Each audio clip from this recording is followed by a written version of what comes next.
العلم هو النور الهادي والمفتاح لكل الخير من يرد الله به خيرا.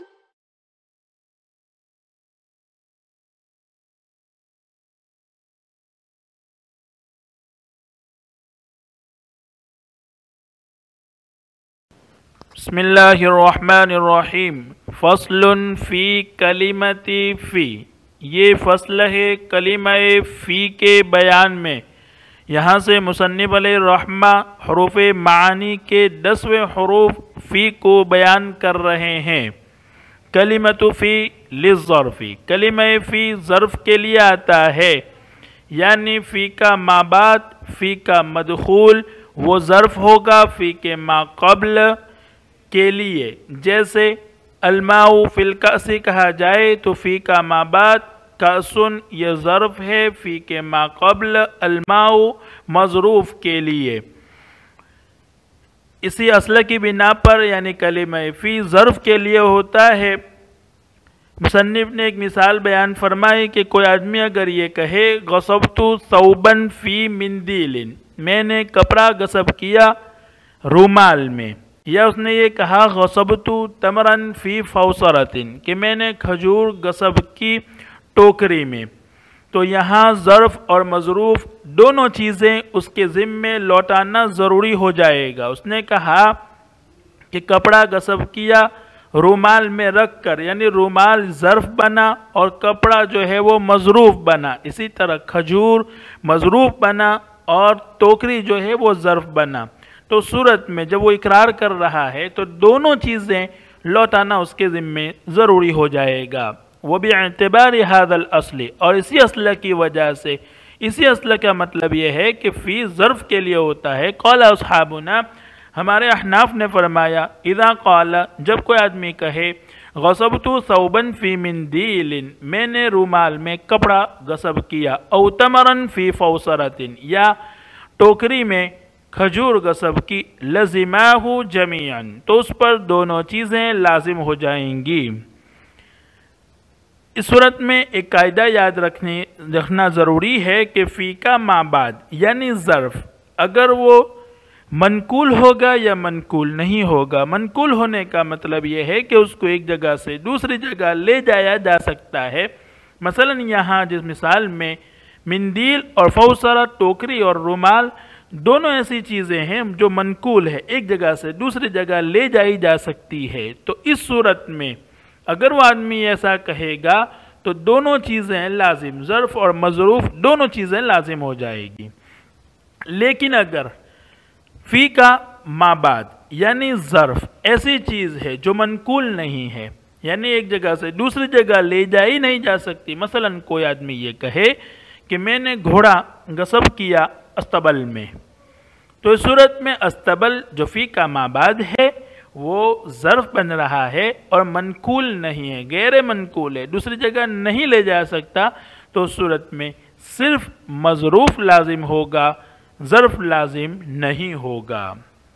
پھر آگے مصنف علیہ الرحمہ فرماتے ہیں ثم هذه الکلمۃ، پھر یہ کلمہ یعنی فی تستعمل استعمال ہوتا ہے فی الزمانی زمانے میں، والمکانی اور مکان میں، والفعل اور فعل میں. فعل میں کا مطلب یہ ہے کہ وہ مصدر میں استعمال ہوتا ہے. فعل کے یہاں لغوی معنی مراد ہے، اصطلاحی معنی مراد نہیں ہے، اور فعل کے لغوی معنی مصدر کے ہیں تو مطلب یہ ہے کہ وہ مصدری معنی میں استعمال ہوتا ہے. اور فعل میں استعمال نہ ہونا ظاہر ہے، اس لیے کہ یہ فی حرف جر ہے اور حرف جر فی پر حرف جر فعل پر داخل نہیں ہو سکتا ہے.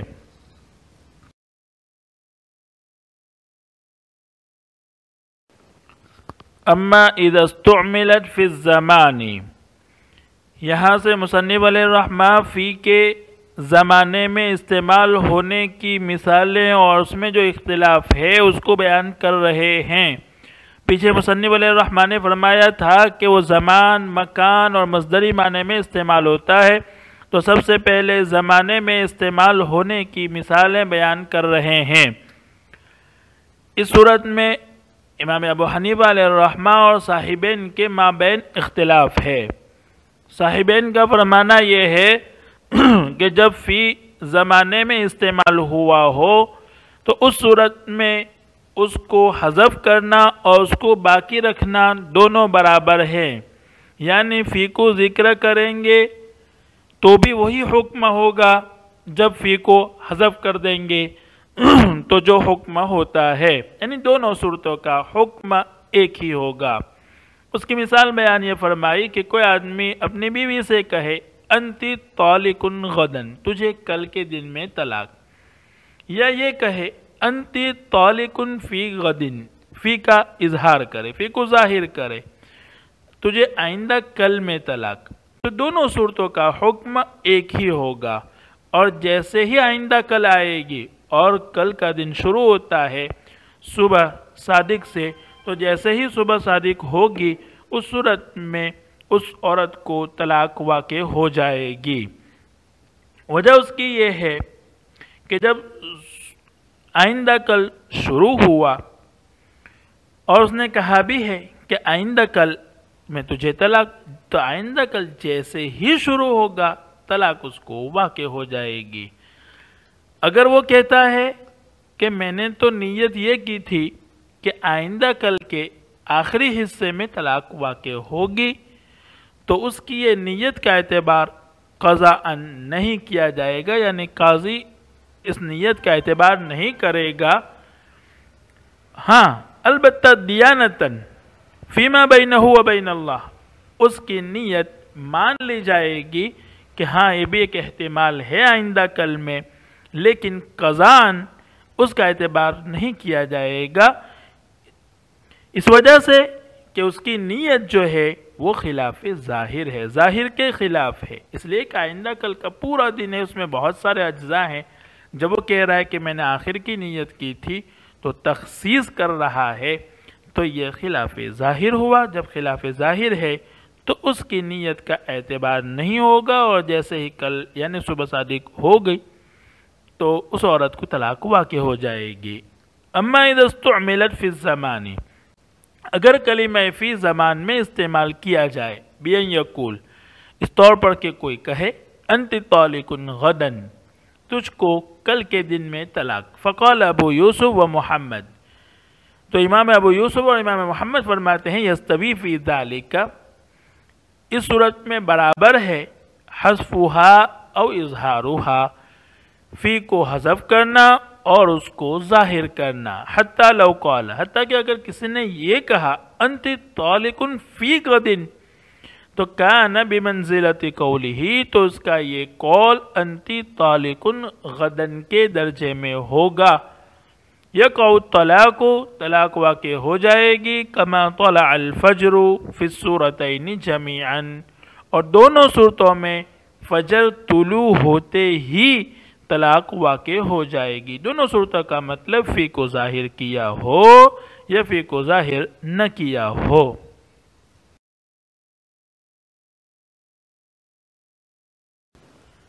وذهب ابو حنیفۃ رحمہ اللہ تعالی، یہاں سے مصنف فی کے سلسلے میں امام صاحب کے مسلک کو ذکر کر رہے ہیں،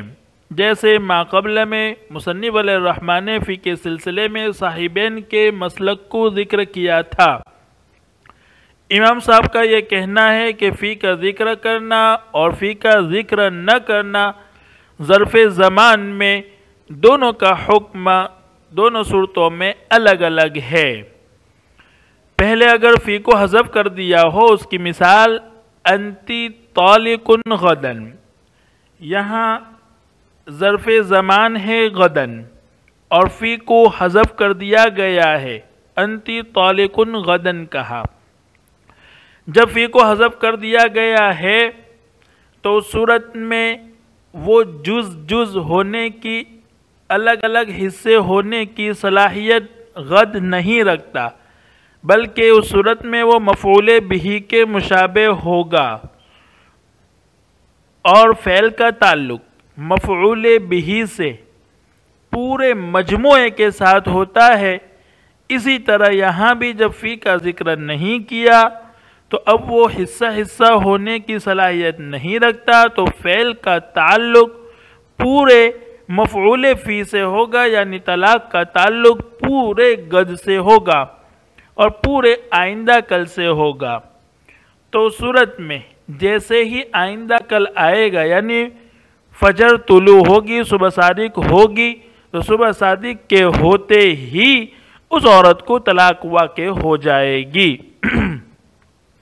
اگر شوہر کہے بھی کہ میں نے تو آخری جز کی نیت کی تھی،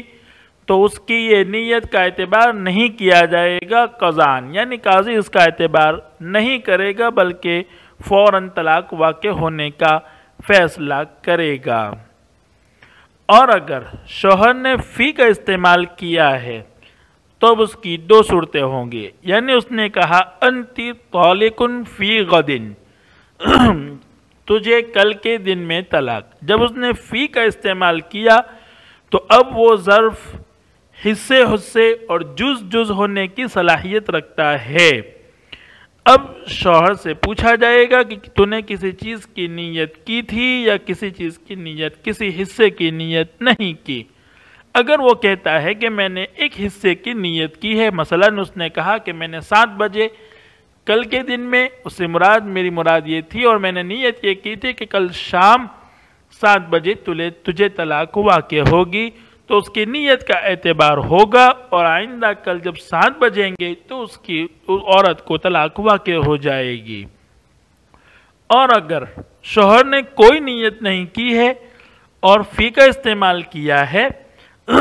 تو اس صورت میں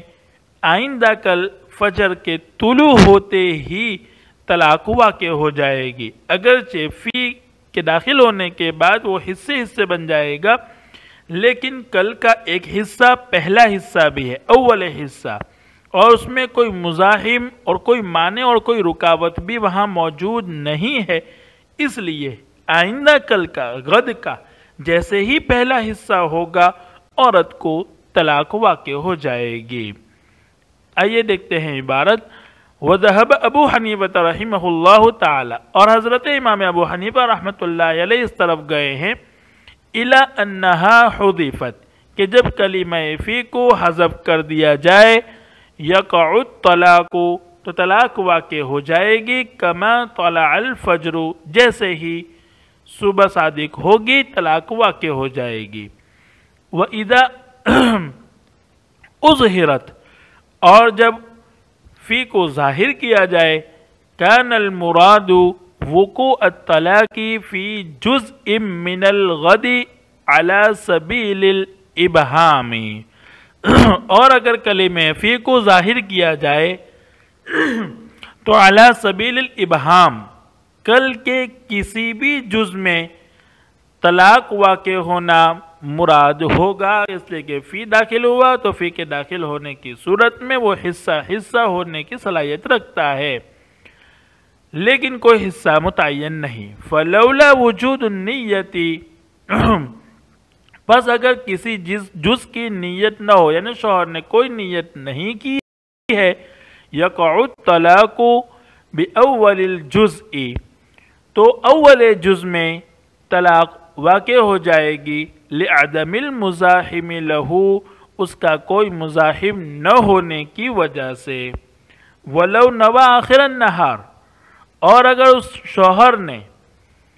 آخری جز کی نیت کی ہے، صحت نیتہ،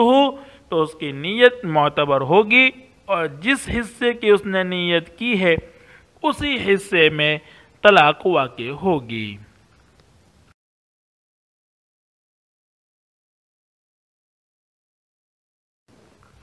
ومثال ذلك فی قول الرجل، یہاں سے مصنف علیہ الرحمہ ما قبل میں گزرے ہوئے امام صاحب کے مسئلے کی ایک اور مثال دے رہے ہیں کہ امام صاحب کا قول اسی طرح ہے جیسے آگے آنے والی مثال میں۔ مثال ذالک، اس کی مثال یعنی فی کو ظاہر کرنا اور حذف کرنے میں فرق ہے۔ اس کی مثال، اگر کوئی آدمی اپنی بیوی سے کہے ان صمت الشہر فانتی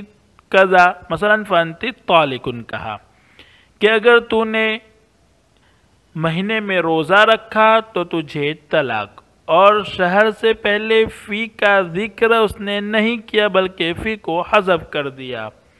جب اس نے فی کو حذف کر دیا تو اب وہ زمانہ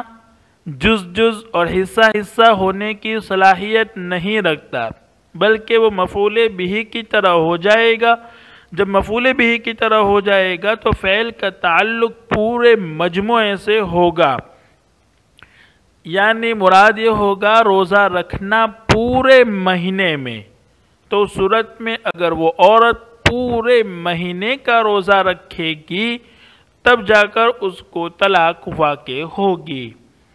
اور اگر اس نے فی کا ذکر کیا اور یہ کہا ان سمتی فی الشہر فانتی کذا، اگر تو نے مہینے میں روزہ رکھا تو تجھے طلاق،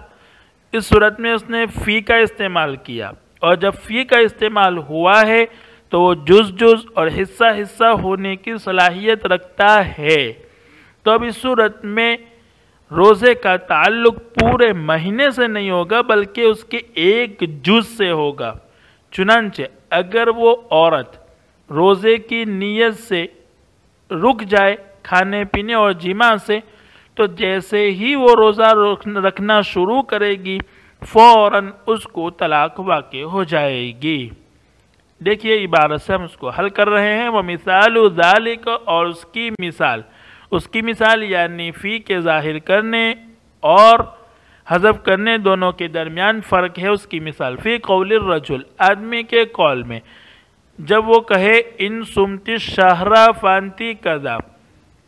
ایسا کہا فَإِنَّهُ يَقَعُ عَلَى صَوْمِ الشَّهْرِ، تو اس صورت میں وہ حکم مثلا فانتی طالقن کہا ہے تو طلاق کا حکم مکمل ایک ماہ کے روزے رکھنے پر معلق ہوگا۔ وَلَوْ قَالَ، اور اگر اس نے یہ کہا ان سمتی فی الشہر فانتی کذا، اگر فی کا استعمال کر کے کہا ہے یقعو ذالک، تو حکم علی الامساکی یقعو ذالک، وہ حکم واقع ہوگا علی الامساکی ساعتاً فی الشہر، مہینے کی تھوڑی سی دیر کے